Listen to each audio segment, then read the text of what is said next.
A very good evening. It's Sunday, the 9th of July 2017, and welcome to a brand new edition of News First Weekend. I'm Arundhati Mudanayaka. Let's start off with a look at the stories making headlines this evening. GMOA to resort to yet another strike action, this time over the post of President of the Sri Lanka Medical Council. Former Minister of Mass Media elaborates on draft bill intended to subdue the media. Sri Lanka performs first heart transplant successfully. Recent inclement weather causes loss of 60 billion rupees, says Minister Sagala Ratnayaka. Garbage issue in Colombo from bad to worse. Former Sri Lankan cricketer Roshan Mahanama talks about politicians' qualifications. And now the stories in detail. Professor Colvin Gunaratne says his name has been recommended to the post of President of the Sri Lanka Medical Council. Now, convening a media briefing today, the Government Medical Officers Association said they would resort to yet another strike action if someone else but Professor Carlo Fonseca is appointed to the post of President of the Council. The Sri Lanka Medical Council, previously known as the Ceylon Medical Council, was established by the Medical Council Ordinance No. 24 of 1924. The council consists of 25 members. The president of the council serves a term of 5 years. Professor Carlo Fonseca has been serving in the post of president of the Sri Lanka Medical Council since 2012. Professor Fonseca's 5-year term ended on the 31st of December last year, but was extended by another 6 months by the Minister of Health. The Government Medical Officers Association has voiced their objection to the appointment of Professor Colvin Gunaratne, who is allegedly poised to succeed Professor Carlo Fonseca. At this rate, the chief prelates of the Malbatu and Askari chapters and even the cardinal will be removed from their positions. We make the humble request that the crisis of 88 and 89 not be recreated by dragging the university students onto the streets. Government has an obligation to protect the Medical Council Ordinance, so work according to it. Do not try to bring down the massive consensus it has. It will only result in patients having to pay with their lives. The Health Ministry is saying that after the 5-year term of Professor Carlo Fonseca ended, he was given a 6-month extension to his tenure. You cannot do that. It is illegal. If a certain position is granted, it is valid for the entire 5 years. The Health Ministry cannot limit it just 6 months. There is no provision for it in the Medical Council Ordinance. Therefore, our argument is that the Health Ministry 6 months ago reappointed Professor Carlo Fonseca as President of the Council. If Professor Colvin Gunaratne or anyone else is appointed as President in place of Professor Carlo Fonseca, the Government Medical Officers Association is likely to resort to an unannounced continuous strike action.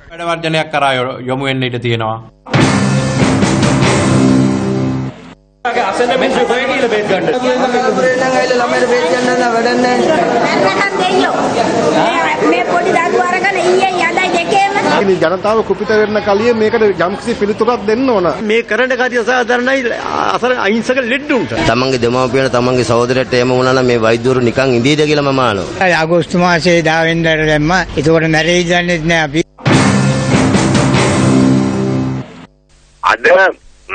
I extended Carlo Fonseca's tenure based on a request made by Dr. Upul Gunasekara. Then I was told to keep him until the doctor's report on Tajuddin's murder is complete. Now that's over. So it's okay because it was the request made by the Medical Council. Carlo Fonseca told me that he cannot serve in this post anymore. You can call Carlo Fonseca and ask if he wants to stay or not. He is 84 years old. I think the Medical Council's request is to keep him in his position until he is 90. They are concerned about Carlo Fonseca more than he is concerned about himself. If there is an issue, the court can resolve it. GMOA is not court here. I am also speaking to you after studying the facts. Government has its own lawyers. We consult them. I extended the tenure by 6 months and now it's over. If they launch a strike action, the citizens will take care of it.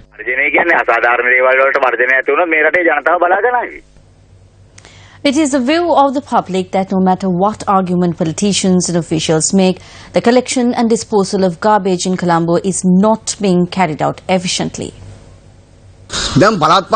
All the local government bodies are inactive. There was a mechanism before where the urban councillors could be informed when there was an issue and they in turn inform the relevant officials. But there is no one today for this purpose. If the garbage is not collected, it will have to be dumped on the road. They will have to collect the garbage so the vehicles can go along with garbage. The innocent people are being stepped on while they enjoy all the benefits. They are making profits from garbage as well now. He was admitted to hospital and they said there wasn't enough space. This is a problem to the whole of Colombo. We request the Urban Council to collect the garbage daily. We don't work at the municipal council to separate the garbage. If that is the case, the government must install 4 bins and we will dispose them separately in these bins. They come to get our vote, but our toilets are overflowing. The garbage truck comes but does not stay for more than 5 minutes. So the people who bring their garbage just leave them on the streets. The government has to come up with a solution. This government cannot resolve the garbage crisis because they can't even resolve their own problems. They say garbage from Colombo, but where do we dump our garbage? The police apprehend women like they are drug addicts. The people are crying. Where do we dump our garbage? When we try to dump our garbage, they tell us not to and they question us. But the garbage truck does not even come to collect our garbage. We will keep our garbage in our homes for 24 hours given that they come and collect it. They only take our garbage in return for 4,000 to 5,000 rupees. We cannot even earn 1,000 rupees a day. The rising mounds of garbage has resulted in an outbreak of the dengue epidemic. 227 deaths caused by dengue have been reported within the first 6 months of this year, while 80,732 dengue cases have been reported. The highest number of dengue patients are being reported from the Western Province. This is 43.22% of the total number of dengue patients reported island-wide. While there is an outcry among residents in the city over the garbage issue, locals among the rural community also face issues on a daily basis. The human-elephant conflict is one which came to light just recently. However, it is yet to receive a permanent solution.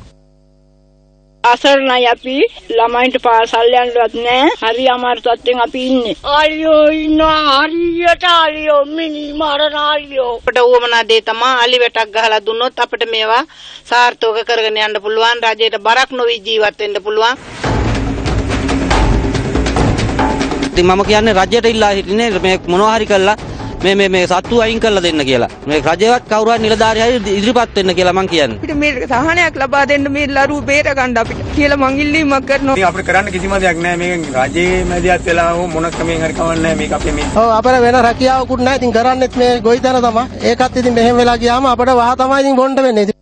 Sri Lanka has always been driven by its own agriculture. But today, the country has fallen to a state where even the paddy farmers have gotten onto the streets. Recently, a group of farmers gathered at the Hingurangoda town in Polonnaruwa, citing that they have not received compensation for their damaged crops as promised by the government. Tensions flared when poultry farmers also launched a demonstration in the Hettipola town, citing the issues they face. Small-scale dairy farmers are also facing a myriad of issues. Dairy farmers staged a demonstration in the Dambulla town, charging that dairy products do not have a reasonable price. The water crisis is another issue faced by many Sri Lankans. Rice is another crisis faced by many rural communities. These are just a few matters which we reported on. But since these matters are not being addressed by politicians and officials, when will the citizenry of Sri Lanka see the light of day? එක්වෙමු වෙනස්වෙමු රට හදමු. The Gammata 1000 Projects Initiative. The Ministry of Health officially announced today that Sri Lanka's first heart transplant was successfully performed at the Kandy General Hospital. According to the communique issued by the Health Ministry, the transplant was performed last Friday night. Specialist doctors from the Kandy General Hospital, Peradeniya Teaching Hospital, Anuradhapura General Hospital, Valisara Chest Hospital and Lady Ritchie Hospital in Borella took part in the surgery. Quoting the director of the Kandy General Hospital, Dr. Saman Ratnayaka, the Health Ministry communique says the surgery was performed on a 34-year-old woman from a heart that was taken from a 24-year-old brain-dead patient. In addition, the kidneys of the 24-year-old youth have been transplanted to 2 other patients. The communique further reads that all 3 patients are currently in the ICU of the Kandy General Hospital under medical observation. Newsfirst provincial correspondent Herath Ekanayaka quoted the director of the Kandy General Hospital, Dr. Saman Ratnayaka, as saying that the 34-year-old patient is in stable condition. Minister Gayantha Karnatilaka says he did not present a document to the cabinet during his tenure as Minister of Mass Media which imposes punishments, restrictions or influences the media. The minister made this statement at a media briefing held today.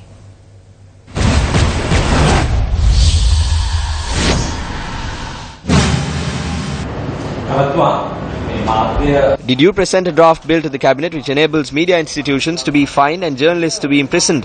What is your involvement? I must make it clear that the President, Prime Minister nor the government intends to do anything which penalizes, restricts or influences media freedom in any way.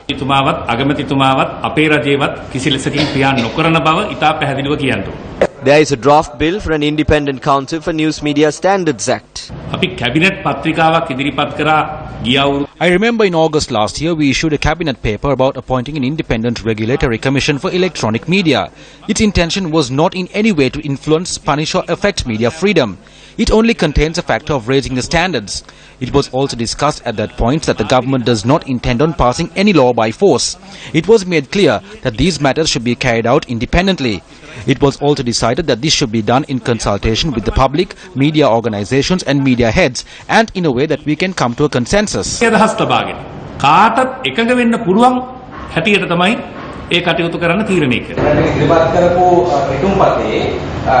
In the draft bill which you presented to the cabinet before obtaining the views of the public, does it speak of regulations which could punish and fine the media and journalists could be imprisoned?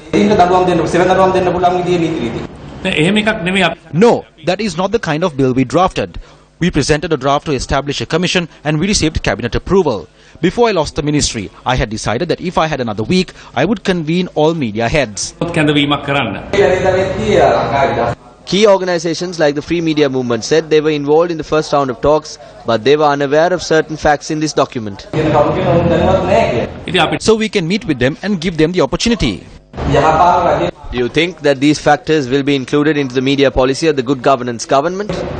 As far as I know, nothing which causes any harm will be included. I am asking this again. Did the draft bill which you presented to cabinet during your tenure as Minister of Mass Media contain points which speak of punishing journalists, fining media institutions and the news sources should be disclosed? No, there wasn't anything which imposes any punishment to anyone as such. The document, titled the Independent Council for News Media Standards Act, proposes a council for news media and that it should be headed by a lawyer or a retired judge. According to the document, the council has provisions to impose fines and prison sentences to media institutions and journalists.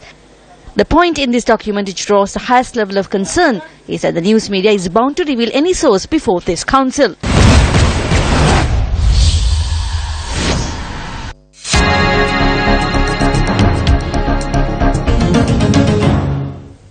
The newly constructed hall at the Thaibayani Amon Koval in the historic Khattaragama Sacred Grounds was declared open by President Maithripala Sirisena today. The hall, which is known as the Annadanam Mandapam, was constructed instead of a century-old structure to provide meals to devotees who arrive at the Sri Thaibayani Amon Koval during the Perahara season of Khattaragama. About 1,000 devotees can be fed at the newly constructed hall. 180 million rupees have been spent by philanthropists and donors at the Koval to construct this hall. The chairperson of the donors of the Sri Thaibayani Amman Koval, Minister D.M. Swaminathan, Ministers Nimal Siripala de Silva and W.D.J. Seniviratna and others attended the opening ceremony. I think we started this project without a cost estimate with just an initial contribution of 1 million rupees. We have managed to collect approximately 150 million rupees, and as usual around 90% of that came from around 20 donors.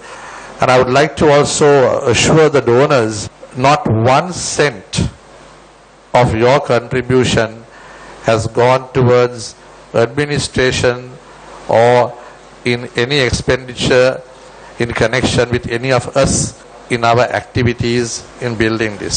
So that is the... Former Defence Secretary Gotabaya Rajapaksa, who claimed that there are attempts to arrest him, expressed these views following an event in Ratmalana today. The The minister had said that he did not say something like that and that he was quoting someone else. I will not engage in politics. If a noble person comes to power through politics, I will work under him as an official. The people have to select a noble person.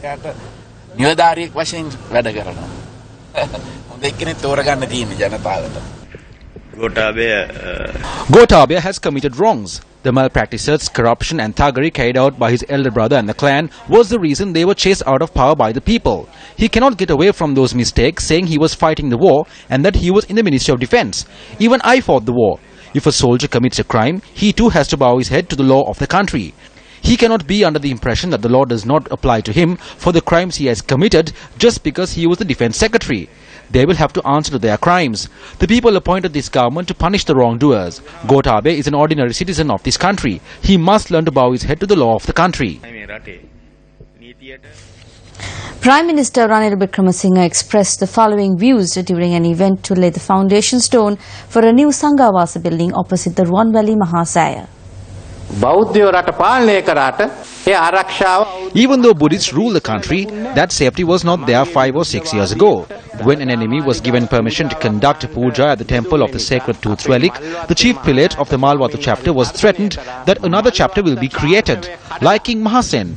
There were attempts to create another chaitya taller than the Ruwan Mahasaya, without informing the chief incumbent of the Attamastana. The intention after that was to bring that new chapter there. At least King Mahasen saw the troubles and stopped. He must do what King Mahasen had to do. He must meet with the chief prelate of the Malwatu chapter, venerate him and sweep the whole of the Malwatu temple with a broom made of eagles for an entire month. Do not laugh. That is a benevolent deed. He must then arrive here at the Attamastana and clean around the Sri Mahabodhi for a month. He must then venerate Venerable Pallega Mahema Ratanathero and clean the Ruwan Valley Sai for a month. Then he can be forgiven. A public meeting of the JVP was held in the Akre Pattu area today. The Prime Minister said recently that the debt of the country is over 100 billion. The government has not been able to create new avenues of income for the country. They obtain loans, fine the people and tax them.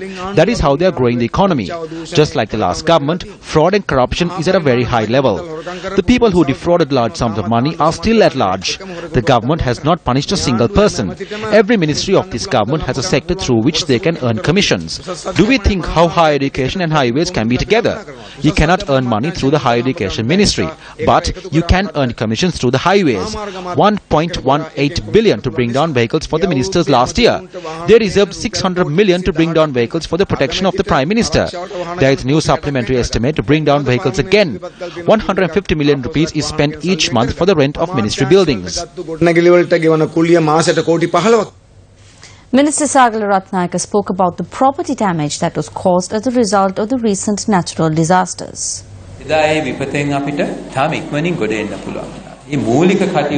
We were able to quickly recover from this tragedy. The basic tasks were carried out properly. There are bigger tasks beyond. We need to rebuild what was lost. It was a major tragedy. The loss of property damage was over 60 billion rupees. We were not ready for a sum of money like this. The Finance Minister will submit a paper with regard to releasing the money to the Cabinet of Ministers. The government met with the executives of all the insurance companies and asked them to release this money at the first stage itself. We will discuss the matter on Monday or Tuesday and look into why these things have not been done. The people are finding it hard to live. Today we see Sagala Ratnayaka Minister saying the entire calamity that cost the country is 60 billion rupees, which we will sit on Monday or Tuesday to finalize what is insurance, what is all this compensation. Where did all this foreign aid that came for the disaster management, where did this money go? Shiploads of things came, where did it go? And why is Sagala Ratnayaka Minister talking when it should be Andhra Pradesh Yapa who should be speaking, who is the Minister in charge of disaster? Like you say in Sinhala, bal lage vade burwa karna again. This is what is actually happening in this country. We will trust the President of this country. Let the President come and say, these are the investments that have come, these are the things that are happening, and this is what is going to happen. The Panamura in Ambilipiti engaged in a protest in the Sudugal area today. The protesters allege that the police are not conducting a thorough investigation into an accident where a youth died on the 25th of last month. The remains of the youth was also brought onto the street and the Panamura Middeniya road was blocked by the protesters.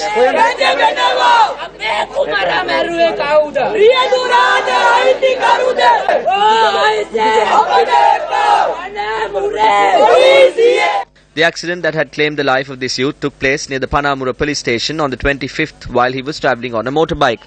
He has been admitted to the Karapite Teaching Hospital and had succumbed on the 7th.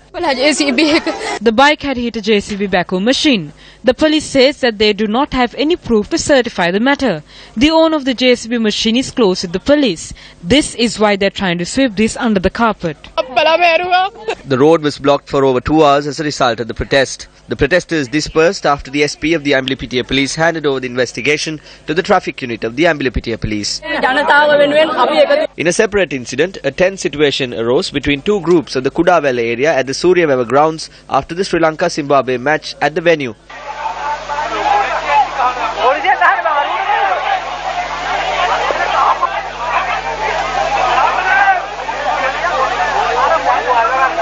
A person who was hit on the head during the incident has been admitted to the Suryaweva hospital. 6 people have been arrested. The Colours Night Award ceremony of KP College was held at the PMICH yesterday.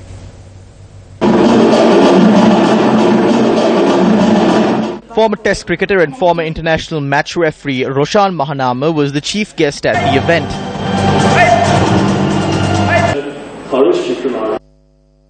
Sportsmen and women who excelled in their respective sports from all 4 branches of the school were felicitated at the event.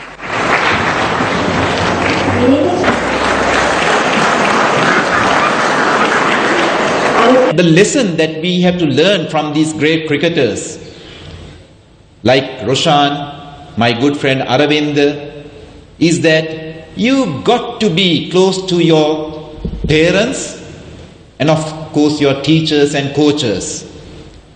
You may be the best athlete, but if you lose that touch with your parents and your teachers and the school, you're nothing.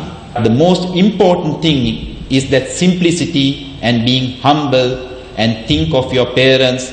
That I'm pleased that you all have refrained from inviting politicians. Sadly, these politicians of our generation does not command any respect, and I think we all should show that to them in no uncertain term. A politician recently had said that the fellow cricketers are not fit enough. But I look back, reflect, and I thought to myself, how many of the politicians are fit enough to be in Parliament?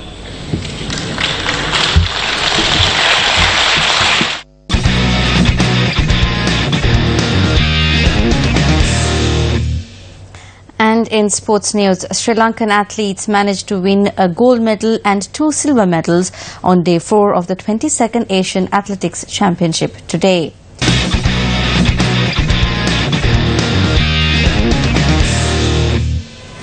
And with that, we wrap up tonight's edition of Weekend Primetime News. Thank you very much for joining us. Have a great week ahead of you. Good night.